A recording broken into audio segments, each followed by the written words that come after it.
Hola, Fran. How are you doing? Hola, Jorge. I'm doing great. How about yourself? Not bad. Thank you so much. Just here another week with another topic, just for a change. Well, a very fun topic this week. Yeah, lovely, lovely topic. I love talking about this special thing because it's so part of Spain. All these things that people might refer it when they hear the topic just to a region, but in fact, it's all over the country. But Mhm.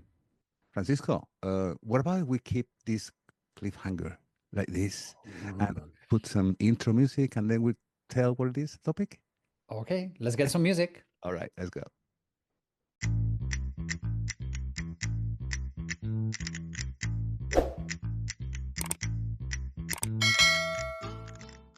Come on, Jorge. You got us all like, what are we going to be talking about this week? Let us know. Cava. Cava. Cava. Yeah, the famous Spanish Catalonian sparkling wine. There That's we right. go. It's the Cava, Cava, Correct. or what we say is the Spanish champagne. Whoa, careful with that. Careful Careful. with that. There we go. Careful, yeah. So cava, it's a sparkling wine. It's made in the style of champenoise, which is a Mhm. champagne. But obviously, champagne comes from Champagne in France, right? That's So right. let me tell a little bit of the history of champagne, and Yes, then we please. take it Yeah. into Spain, into Yeah. Spain. Okay? Great. So Champagne, first of all, is a region in France, and it's about now a little bit over an hour east of Paris. Okay, so that is the area where champagne is produced. And we need to go back to the 17th century, to 1660s to be more precise. Here we have a monk in an abbey. His name is Pierre Perignon. Okay, and he is in charge of the winery of his abbey. And unfortunately, he starts losing his sight. And as he cannot see his other senses, smell and taste, they go much bigger. And he is the one that is going to see or is going to feel something different in the wine. The thing is that the wine that they had in this monastery, in this abbey, it's normal white wine made with red grapes. But what made it special is the temperature. The temperature in this area is a little bit higher. So once the fermentation was done, there was another fermentation being done in the bottle. And many of these bottles exploded because there were bubbles inside of it. Mm-hmm. This is the person, Monsieur Perignon.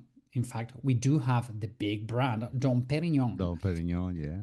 Uh, he is the one that invented by a mistake, to tell you the truth. Like most Okay. of the things that monks did. Yes, Yeah, it's just by mistake. It's like, yeah. well, That's the only whatever way to learn, mistake. just making mistakes. That's right. We're talking the 1670s. Okay, this is the moment that in Paris, in Versailles, we have the Sun King Louis XIV.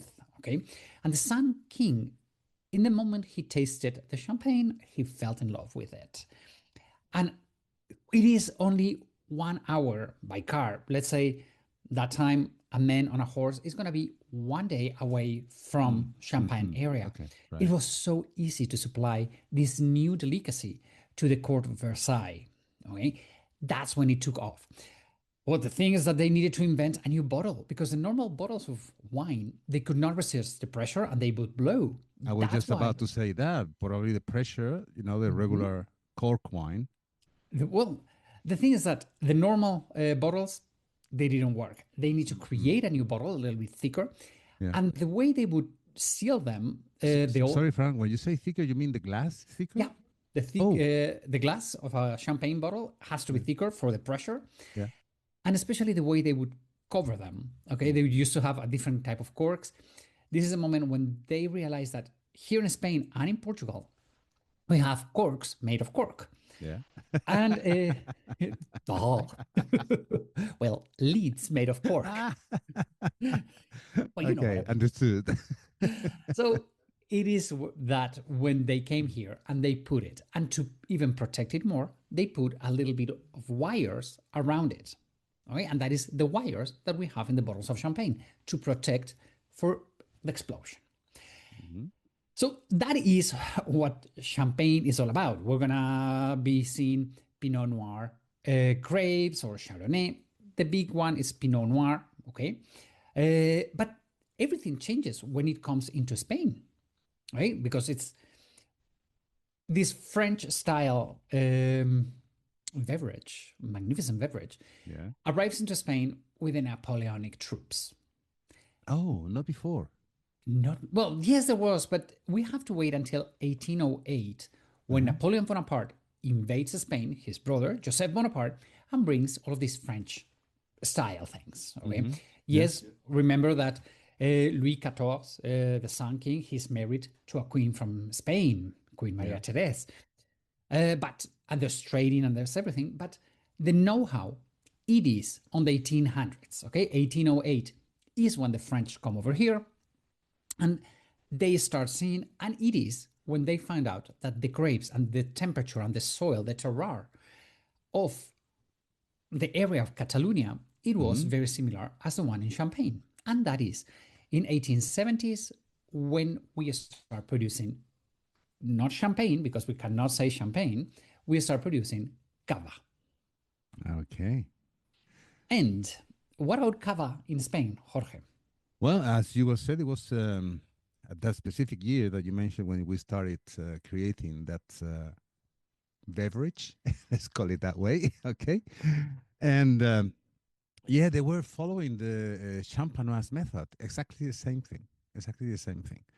And then it was, I mean, I'm going to make a big jump now in time. Okay. Then I will get back to the history of Cava in Spain. But the reason why, being exactly the same process, the same way of making the sparkling wine, that's very interesting. Sparkling wine. Remember that, Francisco, for just Mhm. in a couple of minutes, I'll let you know something about it. Um, that sparkling wine, when they started making it, they call it champagne. So it was in 1972 that already Europe at the time already had a committee. Okay, they were the early baby steps of the all the committees that was created for the later European Union. So they decided they voted in favor of the region, the French region of Champagne, because it was a copy. So they could not call it Champagne. So what happened? They started to think about a name. Eventually, they came with the name Cava. That Okay. Cava literally means a cave where the bottles are resting while they are, making the process of the wine, etc., etc., etc. But now here comes the moment when some people could say, when you try for first time, okay, this is a sparkling wine. What is the difference between this and a regular sparkling wine? Okay, there is a difference because in that council that was created also in Spain to regulate the sparkling wines, this denomination had to go into somewhere. So they had to create something new to just hold it as a cava per se. It was a new word, although it was exactly the same method, as I said, etc., etc. But now they had to regulate all that. So the cava per se. It has the difference between that and sparkling wine. Um, it is the way that the liquid is, resting in the bottles for a certain period of time. The way you have to rotate the bottles. Also, what you well said, the glass of the bottles is totally different to a bottle of wine, and also the cork. What you said that it was made of The cork. cork maker of cork. Well, has to be out of three different local varieties of wine of grapes. Sorry, and they are the Macabeu. Okay. That's one of them. The other one is Xerelo. That's very very local from that region of northeast Spain, Catalonia. Another one that is also very local, which is Parellada. Those are the three grapes that they're used to produce the wine. You can blend them. You can make it out of one if you want to. It's up to you. As long as they have any of those three grapes, or even the three, they can be called cava. But as I said, it's not exclusively from Catalonia. It's from all over Spain. Okay. Now, any other wine that is sparkling that is not made with any of these, even if you blend some others with any of these three that I mentioned, Mhm. they're not allowed to be called cava. It has to be any of those three. So that means that in some of the regions of Spain, also they do grow those grapes. So that's why they can call it cava as well. But I would say that we Spanish people, we relate the word cava with Catalonia. Yeah, absolutely. Yeah, because the main producers are there. And one of the things I love about Catalonia, it's the gastronomy of Catalonia. Obviously, it's Mediterranean, but you also have the mountains.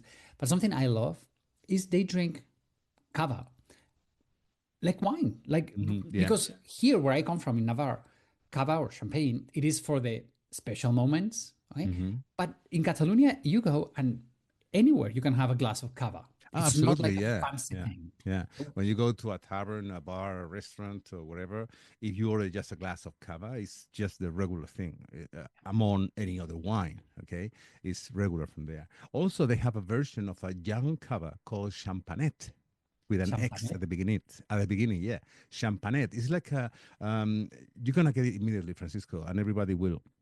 When you buy a bottle of wine and you see it is aged or it's Mhm. a young wine. So this is exactly the same thing. The cava is aged the precisely the time it needs to be aged into the caves, and the champagnette is just before it get to the end of that aging process.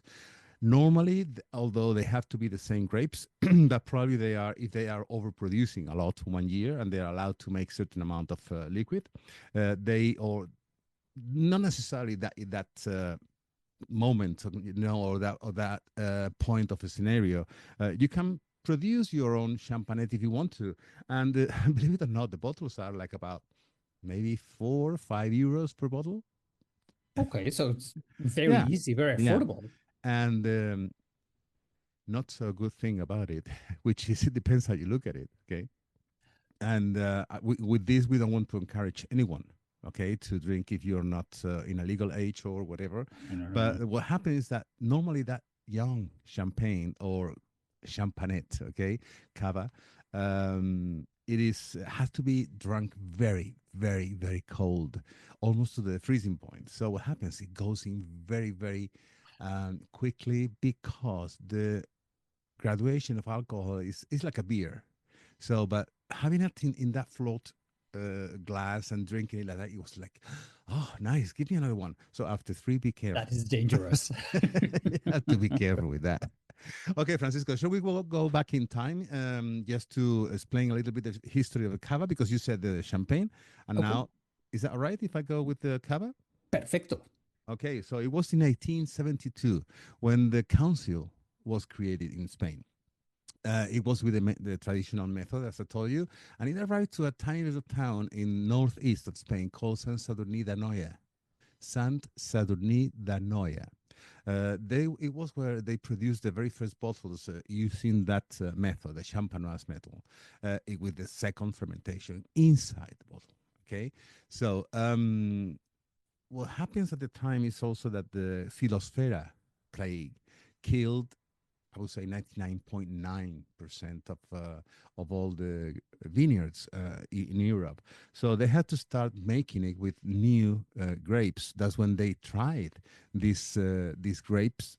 Remember, we're now back in time because the Okay. council in Spain was created in 1972, and we're talking about a century earlier. So there was no council. It was just a local council just to regulate the production, but that's it. That's it, okay? Nothing to do with the name and all that trial that we went through with France. Anyway, everything had a process, and it was the royal recognition of the royal house in Spain. It was a visit by King Alfonso XIII to the area of Penedès, and that's obviously that signified a very important recognition of the sparkling wines of the area, and of course, liking them up by the royal house. Obviously, that elevated the category of the wines, to a high quality. So now the regulatory council of Cava was created in 1911. So that's when they stated that they have to be those specific grapes that I mentioned earlier. Okay, and then they started to export in 1959. very shyly, because in those days, remember, we were still under the shade of the dictatorship of Franco. So very few products of Spain were allowed to be exported. Well, the very first time that the name Cava appears in an official document is in 1959, and that will become the general regulation of the Spanish sparkling wine. And now when we get into 1972, when the Spanish Council was created. Okay, so that gave a guarantee of protection, and they refer to Cava as the sparkling wine, Spanish sparkling wine, as long as, I insist, you had those three grapes. Okay. You have any questions so far, Francisco? No, no, no, no. I'm shocked that it's that late. I mean, we're talking 1970s when we Yeah, regulate the yeah, whole yeah, thing. yeah. I mean, Yeah, because this is you were the just end a of baby in those days.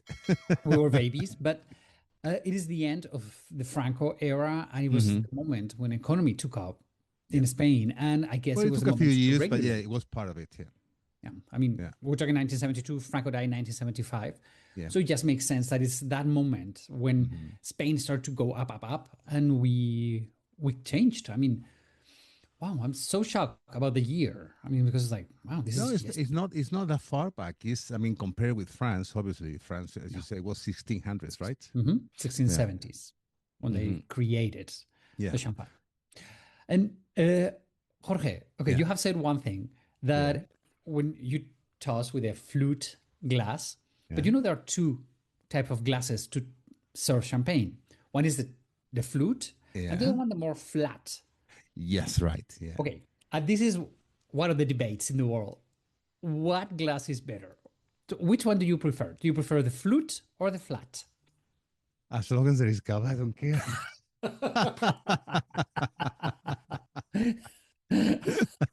Okay, I was not expecting that answer. But you're No, right. no, You seriously. Which one? Oh, that's a very good question. I'm not an expert in wines. I mean, I like my wines. You know, I know the wines that I like, and I know which cavas slash champagnes I like. Which one will be best? I don't know. to me personally, I think it's better in the flute. I don't know. I mean, again, Uh like huh. you, I am not an expert of it. I just know what I like and I know what I don't like. Uh huh. And in, I don't know if it's by tradition or what, at home we have always had the flutes. Yeah. So I prefer it on flute than on the flat ones. And, I had a flashback, Francisco, because when you said which one is better, the flute or the flat ones, mhm. I have champagne glasses here, or cava glasses, if you wanted to call it, and they are the flutes. But those flat ones, I haven't seen them in quite a while. Maybe if I have, I haven't noticed it. But those were the ones that we had at home when I was little. So it just had the flashback that we had those glasses. You know, and my mother used to keep them like gold. You know, this is only for Christmas. Oh yeah, I mean because the champagne cava it's for special occasions for the Hmm. rest of Spain, except in Catalonia. So it's like you have the glasses or the flat ones or the flute ones, very nice and everything. Hmm. And you know, Jorge, Yeah. here when you were talking about the younger wine, Yeah. the younger sparkling wine, the younger cava. Here at home, when we have a celebration, we all toss with champagne. All that. But what about the kids? Kids, they don't obviously drink champagne. So what, or cava. So what they Yeah. drink is champagne. Champagne. Champagne. And champagne is the most disgusting drink in the world that all the kids in Spain love. It's, I mean, my kids loved it. It comes in a bottle of champagne, okay, the look, and it's just The shape is like a the bottle shape of of the champagne. bottle, and it has Yeah. the cork, and it's sparkling like a soda with 100,000 kilograms of sugar. But when That's you pop right. it, it makes a noise, poof, and the kids, hey! And then Yeah. you have little glasses for them, and they drink champagne. So They see the bubbles and they're excited. Yeah, I remember yeah. that. Oh, yeah, we still But do that at home with Francisco, my nieces. look how that is a very good thing that you brought up, because look how things changes in I mean, obviously we have a different perspective of the very young generations right now, okay? But I can see some faces of some of my people that have traveled with me along the years, and when I tell them that my father used to give me as a prize if I was behaving well during the week on Saturday lunch. He used to give me half, about maybe a couple of inches tall glass. Those little glasses that we call them chatos for Hmm. wine.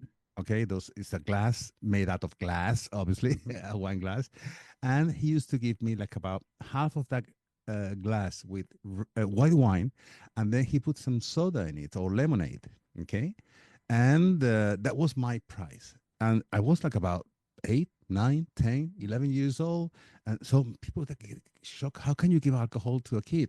I mean, we have grown up with that, so we don't consider a threat to have alcohol at home because it's Yeah, part of our culture. it's a And huge. you are a father. How have you behaved um, when your kids were little at home regarding these moments when you had to toast and the kids were around? Obviously, you use the champagne. Yeah, I mean, we had champagne, but if they have asked, "Can I try the cava?" we would say, "Yeah, sure." I mean, when Yeah, you're a little kid just a and you sip. try alcohol, Yeah, you don't like it. So I rather, this is a personal thing, I rather pass it to my kid and say, okay, you drink at home when you're 8, 10, whatever. They drink it and it's like, this is disgusting. Okay, good. That means that you're not going to try it in a few years from now. So at home, it's we don't drink wine or on a regular basis, but on Sundays we do have wine on the table, and when we go to our in-laws, there's wine on the table. So it's not that we hide alcohol at home, but drinking age in Spain is 18. yeah, But I would say that most of the kids have drunk something before. I yeah. mean, not to get drunk, because I think that's a very different perception of alcohol. Approach. Especially Yeah, here, we welcome a lot of Brits, and the Brits they drink to get drunk. I mean, obviously this is a generalization; it's horrible to say it, but a lot of the kids who come to Spain, to the Mediterranean, they come to party and they just come to get drunk. hmm, Well, the Spanish kids, they drink to socialize. It's a yeah. social thing, and That's that's the a beer, it's a difference. Yeah. wine, it's gin and tonic or a cava. So the relationship we have with alcohol is a little bit different than the rest of. But I would say it's not just a Spanish thing. I think it's a more a Mediterranean thing. I was just about to say exactly those words. Yeah, Because the I French, agree. the Portuguese, the Hmm. Italians, the Greek, the relationship we have with alcohol, it's much more, I don't want to say relaxed or normalized, if that could I, be I, a, I will say not the Mediterranean countries, but those countries that the wine production is a very important part of their economy. yeah. Like it is in It- Greece, as you said, as it is in Italy, in South France, or mostly the entire country of France. Portugal, although it's not in the Mediterranean, but it has Mediterranean weather. Spain, by all means, right? And then if we go into Africa, we have to keep in mind one thing that if we go into Africa, although it's also part of the Mediterranean Ribera, they are Muslims and they yeah, cannot the drink religion. alcohol, Yeah. religions. Although they produce some very good quality wines in some areas, and obviously it's to export. Yeah, All right. to export, not to But consume. anyway, just getting back just for a couple of minutes to the topic of Yeah. the Cava, Francisco, is that I don't know if you remember, but a few years ago we were together with some other colleagues in California at the valley. One is the Napa Valley, and The the Napa other is Valley. the other Hmm. is the oh my god, the name of it, Sonoma. Sonoma. That's right. Okay. We were there, the Sonoma Valley, and we passed by a Spanish brand that is trying to make it in the States, and some people know the brand. We're not sponsored by them. We will be Oh very no. very happy if they sponsor us, but we're gonna say the name anyhow. It's Freixenet. Yes. Okay, The that's the brand, Freixenet. of course. It And is. I just made you stop the car Yeah. that we were in because I We wanted were a like, photo at the is that entrance with the Freixenet? name. We need to stop. It's like, Yeah, what are they that's doing right. here? Yeah, Yeah. we It have is to that stop here. Why? it So is there. one of the largest or the largest cava producers here in Spain. So Yeah, of course it they're is. gonna go to try to other wine regions, call it Sonoma, call it Hmm. Argentina, call it Chile, to produce and serve to these other countries. So yeah, it's a great cava. Yeah, and well, the more thing that if you want me to say just a couple of things regarding the production of cava is being an ongoing process. The production and the amount of quantity and quality. They have, you know, made a very good job regarding all this, and now is they have a bit of hiccup like everybody had when the COVID, okay, Oh, 1920 and 21. But anyway, that happens in all fields, not only in the car production. But anyway, as I said, they are now in a constant evolution. They have wineries that you can visit in the countryside of Catalonia. The only reason that most of those wineries they are not including in any tours is because they are really far away from the mainstreams, and you have to detour like about a couple of hours and use a full day, just a full day entirely to go and visit the winery. Right? mm, It is worth. It is but worth. unless it is a wine tour, Yeah. just I wouldn't go. I mean, I love Cava, but I've been to Freixenet and I think I've been to Codorniu, the Hmm. big two wineries.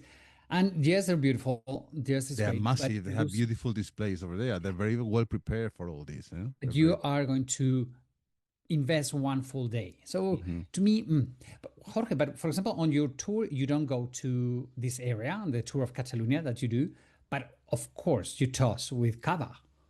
Well, having the Catalonia tour, of course, yeah, it's called Exploring Catalonia, and of course we toast with cava. I would say every night after our dinner or after any meal that is included in the tour.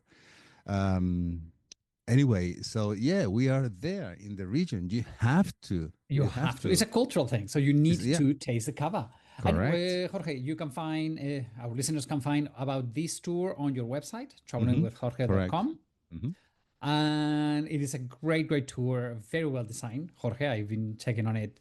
We've Thank you. discussed about it many times, and it's a great tour to discover Catalonia, not just the city of Barcelona, because unfortunately, a lot of people, when they come to Spain, the most visited city it is Barcelona, but You people said don't take. unfortunately. Well, no, it's unfortunately that people don't take time to discover the region of Catalonia Right. because it's so Yeah. rich of culture and gastronomy and cava. Yeah. And that's what you are offering on your website. You can discover all the area of Catalonia that really is a breathtaking place. It is absolutely it is, yeah. And then you can have the cava as well. And Francisco, just because of the time what we are recording, this is not a drinking time. Well, I'm having a tea here, Oh, you're so having a tea, right? Okay, but I'm pretty sure that anywhere in the world right now is 5 p.m. or later. So let's virtually toast here with everyone. Salute to everybody. And salute. thank you so much for being here. Don't forget that we are in all platforms, also in YouTube as well, Facebook. Francisco is travelingsteps.es. That's his website. Also, you can see his adventures, what he's doing, what he's not doing, where he is, where he's going. And if you give us a thumbs up, that would be just fantastic. That's the only thing we want from you. Just the thumbs up if you like it, and of course, if you want to share. Francisco, I think I've said everything I had to say about this. Well, thank you everybody for joining this week. And well, Jorge, thank you so much for bringing the world of Cava to us. And we shall see everybody next week. We will be here next week. Bye bye, chicos. Adios, amigos. Adios.